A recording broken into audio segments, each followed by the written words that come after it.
Hello my dear student, welcome back to Aadhyan classes. Aadhyan ક્લાસીસમાં તમારું હાર્દિક સ્વાગત કરું છું. ચલો મારા વાલા વિદ્યાર્થીઓ, આજના વિડીયોની અંદર આપણે ધોરણ 11 અને વિષય તમારો જે ભૂગોળ છે, તો ભૂગોળ વિષયની અંદર આપણે વિભાગ બીના મોસ્ટ આઈએમપી ક્વેશ્ચન જવાબ સાથે જોવાના છીએ. મને ખબર છે તમારી વાર્ષિક પરીક્ષા હાલ ચાલુ છે, દરેક જિલ્લાની અંદર વાર્ષિક પરીક્ષાની શરૂઆત થઈ ગઈ છે. તો તમારે હજુ ભૂગોળનું પેપર જો લેવાનું બાકી છે તો તમારા માટે મોસ્ટ આઈએમપી ક્વેશ્ચન છે. વિડીયો સાથે બન્યા રહેશો અંત સુધી. તો સરસ મજાના પ્રશ્નો હું તમને અહીંયા ભણાવવાની છું. બીજું, તમારે ભૂગોળના વિભાગ એ, વિભાગ સી, ડી અને એના આઈએમપી ક્વેશ્ચન જોવે છે તો નીચે ડિસ્ક્રિપ્શનની અંદર લિંક આપેલી છે, ત્યાં જઈ અને તમે દરેક વિષયના જે આઈએમપી વિડીયો અપલોડ કરેલા છે એ વિડીયો જોઈ શકો છો. અને પ્લેલિસ્ટની લિંક નીચે ડિસ્ક્રિપ્શનમાં આપેલી છે, ત્યાં જઈ અને તમે આર્ટ્સમાં તમારો જે પણ વિષય છે તો કોઈ પણ વિષયને લગતા પેપર સોલ્યુશન તમે જોઈ શકો છો. ચાલો શરૂઆત કરવી છે. તો પ્રશ્ન નંબર 1 છે, પૃથ્વીની સપાટીથી પૃથ્વીનું કેન્દ્ર કેટલા કિલોમીટર ઊંડું છે? પૃથ્વીની જે સપાટી છે એથી લઈ અને નીચે કેન્દ્રની અંદર પૃથ્વીનું જે કેન્દ્ર છે અને તેની સપાટી છે તો એ બંને વચ્ચેનું અંતર કેટલું ઊંડું છે એવું પ્રશ્નમાં તમને પૂછ્યું છે. ચલો જવાબ જોઈ લઈએ. પૃથ્વી સપાટીથી પૃથ્વીનું કેન્દ્ર લગભગ 6370 કિલોમીટર ઊંડું છે. યાદ રહેશે, 6370 કિલોમીટર ઊંડું છે. ચલો ત્યાંથી આગળ વધું. પ્રશ્ન નંબર 2, પ્રથમ શ્રેણીના ભૂમિ સ્વરૂપો જણાવો. પ્રથમ શ્રેણીના ભૂમિ સ્વરૂપો કયા છે? તો એક તો છે ભૂમિખંડો અને એક છે મહાસાગરો. આ બંને જે છે એ પ્રથમ શ્રેણીના ભૂમિ સ્વરૂપો છે. તો એક તો ભૂમિ છે, તો ભૂમિ તો યાદ રહી જાય, ખાલી તમારે યાદ રાખવાનું છે ખંડ. અને એક છે મહાસાગર. તો બે વસ્તુ, ભૂમિખંડ અને મહાસાગરો, આ બંને પ્રથમ શ્રેણીના ભૂમિ સ્વરૂપો છે. રાઈટ, મારા કલે જાઓ. તમને જરા વિડીયો હેલ્પફુલ લાગતો હોય ને તો જરા કોમેન્ટની અંદર જણાવી દેજો અને વિડીયોને લાઇક શેર કરતા રહેજો એમ. ચલો પ્રશ્ન નંબર 3 ઉપર આગળ વધીએ. ભારતનો પ્રવાસ કરી તેની ભૂમિ અને લોકજીવન અંગે વર્ણન કરનાર કોણ હતું? ભારતનો પ્રવાસ કરી અને તેની ભૂમિ અને લોકજીવન અંગેનું વર્ણન કરનાર કોણ હતું? તો ભારતનો પ્રવાસ કરી તેની ભૂમિ અને લોકજીવન અંગે વર્ણન કરનાર કોણ હતું? તો IBN બટુતા, ઇબ્ન બતુતા. કોણ હતા? IBN બટુતા. ચલો ત્યાંથી આગળ વધુ. ગુરુત્વાકર્ષણનો સિદ્ધાંત કોણે આપ્યો છે? તો ગુરુત્વાકર્ષણનો સિદ્ધાંત કોણે આપ્યો છે? ન્યૂટને આપ્યો છે. હવે આ પ્રશ્ન તો આપણને આવડે, 1000% મોસ્ટ આઈએમપીને આવડે એવો ક્વેશ્ચન છે, યાદ રહી જાય. આ તો આપણને ખબર હોવું જ જોઈએ એકચ્યુઅલી. ચલો પ્રશ્ન નંબર 5, ઉર્જા ખનિજ કોને કહેવામાં આવે છે? તમારા દૈનિક જીવનમાં વપરાતા 2 ઉર્જા ખનિજોના નામ લખો અને તેઓ કયા ઉદ્યોગમાં વપરાય છે. જો તમને એક જ પ્રશ્નમાં બીજા 2 પ્રશ્નો પૂછી લીધા છે કે ઉર્જા ખનિજ કોને કહેવાય એ પહેલાં લખી દો, પછી તમારા દૈનિક જીવનમાં વપરાતા 2 ઉર્જા ખનિજના તમારે નામ લખવાના છે અને તે ઉર્જાના જે ખનિજો છે એ કયા ઉદ્યોગમાં વપરાય છે તે પણ તમારે લખવાનું છે. તો કોલસો અને ખનિજ તેલ ઉર્જા ખનિજ તરીકે ઓળખાય છે. કોણ ઉર્જા ખનિજ તરીકે ઓળખાય છે? તો કોલસો અને ખનિજ તેલ ઉર્જા ખનિજ તરીકે ઓળખાય છે, કારણ કે તે ઈંધણના મુખ્ય સ્ત્રોત છે. ઈંધણનું મુખ્ય સ્ત્રોત કોણ છે? તો ખનિજ અને કોલસો. કોલસો ઉદ્યોગ અને વિદ્યુત ઉત્પાદન માટે ઉપયોગી છે. કોલસાનો ઉપયોગ કઈ જગ્યાએ થાય છે? તો કોલસાનો ઉપયોગ કઈ જગ્યાએ થાય? ઉદ્યોગોમાં થાય છે. અને વિદ્યુત વીજળીનું ઉત્પાદન કરવા માટે કોલસાનો ઉપયોગ થાય છે. જ્યારે ખનિજ તેલથી પેટ્રોલ, ડીઝલ અને વિમાની બળતણ મેળવાય છે. જે ખનિજ તેલ છે એનાથી પેટ્રોલ મળે છે, ડીઝલ મળે છે અને વિમાની બળતણ મેળવાય છે. તો સરસ મજાનો પ્રશ્ન છે. ખનિજ તેલ અને કોલસો આ 2 યાદ રાખવાનું છે. એનો ઉપયોગ કઈ જગ્યાએ તે કામમાં આવે છે, બસ એટલું લખવાનું છે. ચલો ત્યાંથી આગળ વધુ. પ્રશ્ન નંબર 6 ઉપર જઈશું. કઈ વૈશ્વિક સમસ્યાઓ હલ કરવામાં ભૂગોળનું જ્ઞાન મદદરૂપ થાય છે? શું કીધું છે? કઈ વૈશ્વિક સમસ્યાઓ હલ કરવામાં ભૂગોળનું જ્ઞાન મદદરૂપ થાય છે? તો એક છે ઉર્જા સંરક્ષણમાં ભૂગોળ મદદરૂપ થાય છે, જળ સંરક્ષણમાં, પર્યાવરણ સંરક્ષણ, પ્રદૂષણ, પછી વસ્તી વધારો. એકચ્યુઅલી વસ્તી વધારો તો હળગતો પ્રશ્ન છે આપણા દેશની અંદર, તમને ખબર હોવી જોઈએ. આમ કે છે અમને શરમ આવે છે એકચ્યુઅલી, અને આમાં શરમ નથી આવતી એમ. ચલો પછી ઘટતા જંગલો, પછી ગરીબી, આતંકવાદ વગેરે સમસ્યાઓ હલ કરવામાં ભૂગોળનું જ્ઞાન મદદરૂપ થાય છે.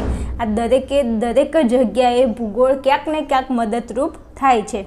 બીજું, મારા દરેક વિદ્યાર્થીને કહેવાનું, જે મારો વિડીયો જોઈ રહ્યા છે તમે મારા ઉપર 100% વિશ્વાસ કરી શકો છો. બીજું ખાસ, તમે ધોરણ 11માં તો મારી ચેનલમાં ભણી રહ્યા છો, પણ જ્યારે ધોરણ 12માં આવશો એટલે 1000% તમને સરસ મજાની તૈયારી કરાવવાની છું. તો હાલથી ચેનલને સબસ્ક્રાઈબ કરીને રાખી લેજો. તો તમારી બોર્ડ એક્ઝામની અંદર ધોરણ 12ની અંદર હું તમને 100% હેલ્પફુલ થઈશ. ચલો, પ્રશ્ન નંબર 7 છે, સૌથી મોટું અક્ષાંશ વૃત્ત કયું છે? તો સૌથી મોટું અક્ષાંશ વૃત્ત કયું છે? તો વિષુવવૃત્ત. કયું છે? વિષુવવૃત્ત જે છે તે સૌથી મોટું અક્ષાંશ વૃત્ત છે. મકરવૃત્ત, કર્કવૃત્ત અને વિષુવવૃત્ત. ચલો, 8માં કીધું છે કે ભારતના 2 ભૂગોળવિદોના નામ લખો. હવે આ એક એવા જેવી વાત છે, 1000% મોસ્ટ એમપીને આવડે એવો ક્વેશ્ચન છે. 2 વ્યક્તિઓના નામ યાદ રાખવાના છે. ભૂગોળવિદો છે કયા કયા? એક છે આર્યભટ્ટ અને બીજા છે વરાહમિહિર. આર્યભટ્ટ અને વરાહમિહિર. ચલો, પછી પ્રશ્ન નંબર 9 છે, શિવ એક હવામાન રિપોર્ટ જોઈ રહ્યો છે અને તેમાં અલગ અલગ નકશાઓ છે. હવામાન અને ભૂગોળ માટે વપરાતા મુખ્ય નકશાના પ્રકારો કયા છે? જે તમારે જણાવવાના છે. તો ચલો, અહીંયા આપેલા છે.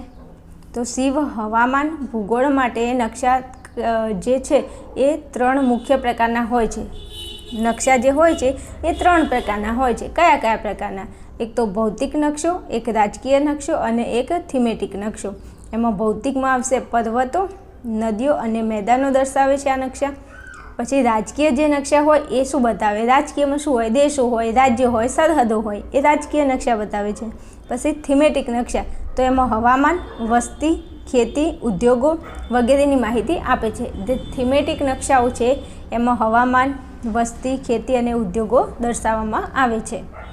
યાદ રહી જાય એવા છે 3 થોડું લખીને તૈયાર કરી લેવાનું. ના યાદ રહેતું હોય તો એનાથી બીજો કોઈ ઓપ્શન નથી યાદ રાખવા માટે. સમજ્યા? ચલો, પ્રશ્ન નંબર 10, કયા પવનો કાળ વૈશાખી તરીકે ઓળખાય છે? 1000% મોસ્ટ એપ્લિકેશન પૂછાઈ ગયેલો પ્રશ્ન છે, ઘણીવાર પૂછાઈ ગયો. તો નોર્થવેસ્ટર પવનો જે છે એ કાળ વૈશાખી તરીકે ઓળખાય છે. કયા પવનો? નોર્થવેસ્ટર જે પવનો છે તે કાળ વૈશાખી તરીકે ઓળખાય છે. ચલો, ત્યાંથી આગળ જવું છે. તો પ્રશ્ન નંબર 11 છે, ભૂમિ સ્વરૂપ એટલે શું? તો ભૂમિ સ્વરૂપ એટલે વિશિષ્ટ ભૂભાગો, તેમના આકાર, ખડક રચના, ઊંચાઈ, સમતલ વિસ્તારનું પ્રમાણ, ઢોળાવ વગેરે લાક્ષણિકતાઓને કારણે એકબીજાથી જુદા પડે છે.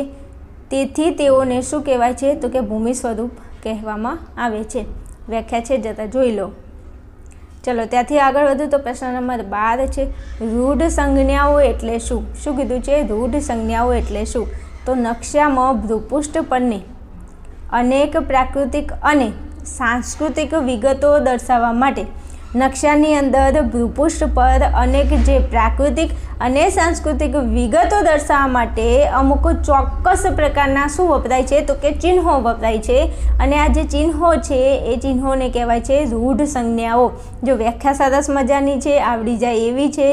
રૂઢ સંજ્ઞાઓ એટલે શું? તો નકશામાં ભૂપૃષ્ઠ પરની અનેક પ્રાકૃતિક અને સાંસ્કૃતિક વિગતો દર્શાવવામાં આવે છે.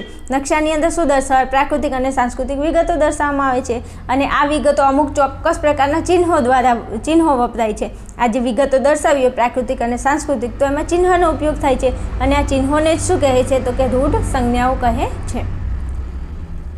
ચાલો, ત્યાંથી આગળ વધુ. પ્રશ્ન નંબર 13, 4 મહાસાગરોના નામ આપો.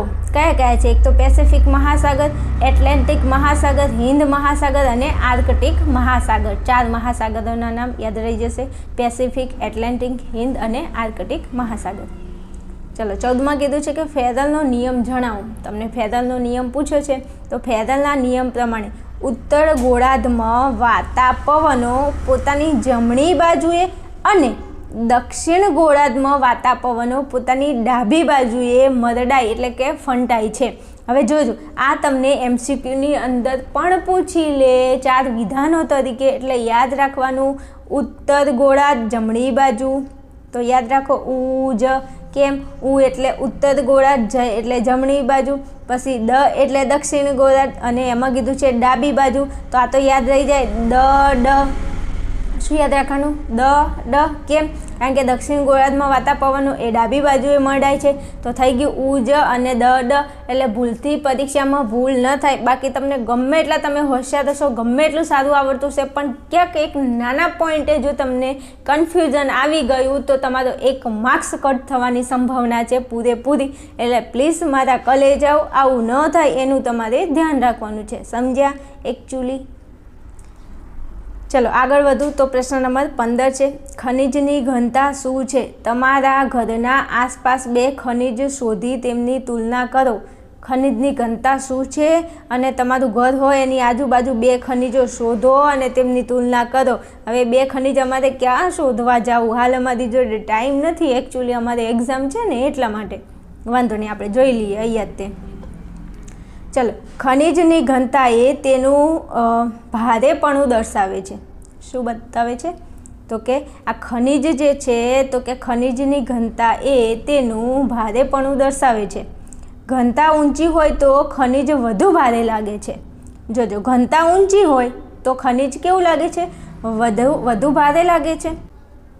ચલો ઉદાહરણ તરીકે જોઈ લઈએ. ઉદાહરણ તરીકે લોખંડની ઘનતા એ 7.8 ગ્રામ પ્રતિ સેન્ટીમીટર તેનો ઘન છે. અને જ્યારે ગ્રેફાઇટની જે માત્રા છે તો એ કેટલી છે? તો 2.2 ગ્રામ પ્રતિ સેન્ટીમીટર છે. એટલે એની ઘનતા જોઈ શકો છો.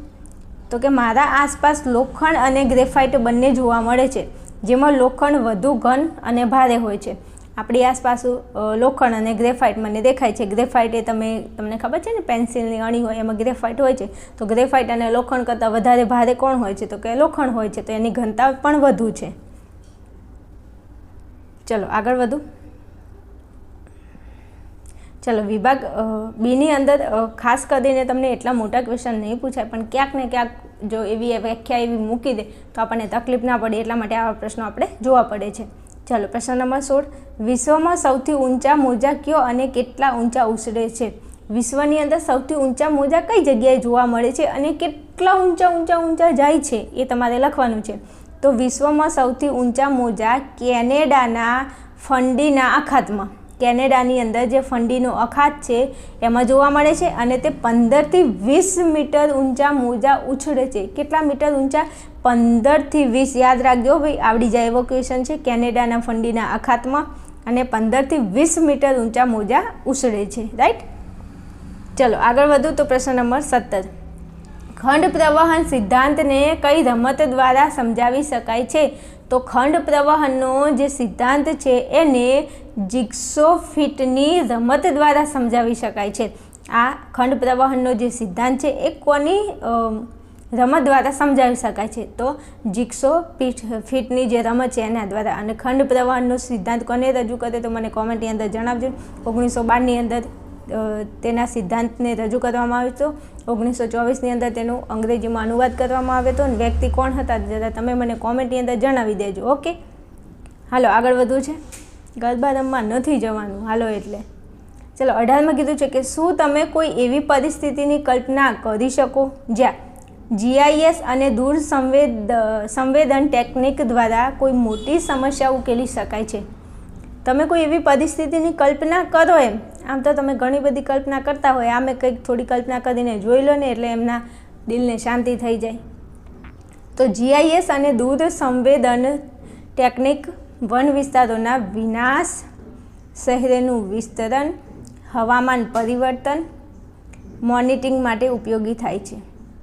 શું કીધું છે? જે GIS અને દૂર સંવેદન ટેકનિક જે છે એના દ્વારા વન વિસ્તારોના વિનાશ થાય છે, શહેરોનું વિસ્તરણ, હવામાન પરિવર્તન, મોનિટરિંગ અને તેના માટે ઉપયોગી થાય છે.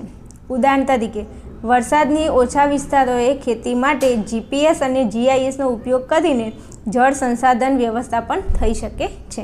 ચાલો ત્યાંથી આગળ વધીએ. પ્રશ્ન નંબર 19 ઉપર જઈશું. ભૂકંપના કારણે કયા ભૂમિ આકારો રચાય છે? જ્યારે ભૂકંપ થાય છે તો ભૂકંપ થાય એ સમયે કેવા ભૂમિ આકારો રચાય છે? તો ભૂકંપના કારણે ફાટખીણો, પર્વતો, મેદાનો, ઉચ્ચ પ્રદેશો, ખંડીય સાજલી વગેરે જેવા ભૂમિ આકારો રચાય છે. એકદમ સહેલામાં સહેલો ક્વેશ્ચન છે, આવડે એવો છે. તમે ખાલી થોડું તમારે યાદ રાખવાનું છે, યાદ રહી જાય એવું છે. ભૂકંપના કારણે એક તો ફાટખીણો, પર્વતો, મેદાનો, ઉચ્ચ પ્રદેશો, ખંડીય સાજલી વગેરે જેવા ભૂમિ આકારોની રચના થાય છે. ચાલો આગળ વધીશું પ્રશ્ન નંબર 20 ઉપર. ખંડીય ઢોળાવની રચના કયા કારણોસર થઈ છે? જે ખંડીય ઢોળાવ છે તેની રચના કયા કારણોના આધારે થઈ છે? તો ખંડીય ઢોળાવની રચના સ્તરભંગ કે મેડીકરણની પ્રક્રિયાને કારણે થઈ છે. જો સરસ મજાનો પ્રશ્ન છે, આવડે એવો છે. ખાલી બે વસ્તુ યાદ રાખવાનું છે, એક તો સ્તરભંગ અને મેડીકરણની પ્રક્રિયાને કારણે થઈ છે. ચલો આગળ વધુ પ્રશ્ન નંબર 21 ઉપર જાઉં છું. કઈ વિચારધારાએ ખંડ પ્રવહન સિદ્ધાંતને અનુમોદન આપ્યું છે? એવી કઈ કઈ વિચારધારાઓ છે જેના લીધે ખંડ પ્રવહન સિદ્ધાંતને અનુમોદન અપાયું છે? તો ધ્રુવોનું ભ્રમણ, સમુદ્ર તળ પ્રસરણ અને ચતુષ્ફલક વગેરે વિચારધારાઓએ ખંડ પ્રવહન સિદ્ધાંતને અનુમોદન આપ્યું છે. 4 વસ્તુ યાદ રાખવાનું છે, એક તો ધ્રુવોનું ભ્રમણ, સમુદ્ર તળ પ્રસરણ અને ચતુષ્ફલકીય વગેરે વિચારધારાઓને ખંડ પ્રવહનના સિદ્ધાંતને શું આપ્યું છે? અનુમોદન આપ્યું છે. ચલો ત્યાંથી આગળ વધુ તો પ્રશ્ન નંબર 22 છે. પર્વતના મુખ્ય 2 પ્રકારો કયા છે? તો પર્વતના મુખ્ય 2 પ્રકારો કયા છે? એક તો ભૂગર્ભિક પર્વતો અને બીજો છે અવશિષ્ટ અથવા શેષ પર્વતો. પર્વતના મુખ્ય 2 પ્રકારો કયા કયા છે? તો એક છે ભૂગર્ભિક પર્વતો અને બીજા નંબરમાં છે અવશિષ્ટ અથવા શેષ પર્વતો. તો બંને યાદ રહી જાય એવા છે. કોઈ પણ વસ્તુ યાદ ના રહેતું હોય તો એને લખીને તૈયાર કરો. બાકી આ દુનિયાની અંદર કશું વસ્તુ ઇમ્પોસિબલ નથી, પણ તમે કામ કરો તો કંઈક થાય એમ. બેસી રહેવાથી કશું ના વળે. ચલો પ્રશ્ન નંબર 23માં. વાતાવરણનું દબાણ એટલે શું? તો વાતાવરણમાં રહેલી હવા એક ભૌતિક પદાર્થ છે, તેથી તેને પોતાનું વજન છે. વાતાવરણનો સ્તર ગુરુત્વાકર્ષણને લીધે પૃથ્વી સપાટી પર દબાણ કરે છે, જેને વાતાવરણ કે હવાનું શું કહે છે? દબાણ કહે છે.